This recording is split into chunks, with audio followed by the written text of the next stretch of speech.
একটি গোলকের ব্যাসার্ধের দৈর্ঘ্য 10.5 সেমি হলে তার সমগ্র তলের ক্ষেত্রফল হিসাব করে লিখি।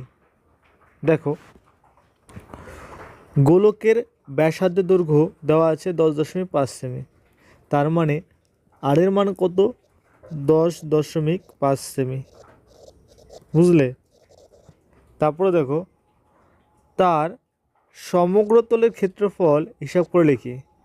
গোলকের সমগ্র তলের ক্ষেত্রফল বের করার ফর্মুলা কি? 4πr²। ঠিক আছে, তার মানে 4πr² মানটা নির্ণয় করতে বলছে, বুঝলে? তাহলে দেখো, গোলকের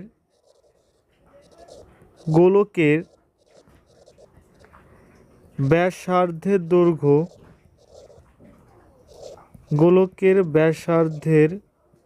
দৈর্ঘ্য, দেখো ব্যাসার্ধের দৈর্ঘ্য কী দিয়ে লেখে? আর দিয়ে লেখে, তাই ব্র্যাকেটে লিখলাম আর, বুঝলে? গোলকের ব্যাসার্ধের দৈর্ঘ্য কত? 10.5 সেমি, বুঝলে?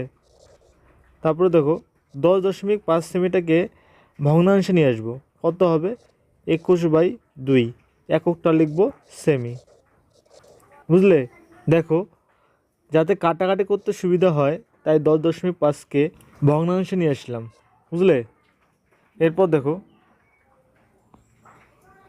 কি বের করতে বলছে? তার সমগ্র তলের ক্ষেত্রফল। তা সুতরাং গোলকের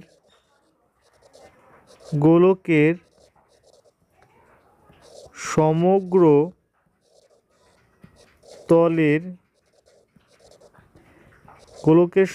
তলের ক্ষেত্রফল সমান গোলকের সমগ্র তলের ক্ষেত্রফল বের করার ফর্মুলা কি?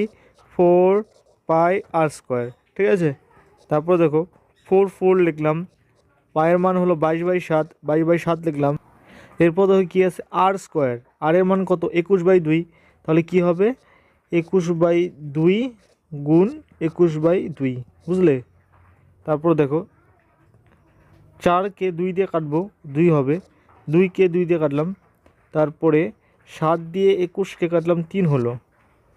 ঠিক আছে, তারপর দেখো 21কে 3 দিয়ে গুণ করলাম 63, 63কে 22 দিয়ে গুণ করবো। ঠিক আছে, দেখো 3 × 6, 6 × 12, 0, 3 × 6, 6 × 12, তাহলে কত হলো? 6, 8, 3, 1, 1386। তাহলে গোলকের সমগ্র তলের ক্ষেত্রফল কত? 1386 বর্গ সেমি, বুঝলে?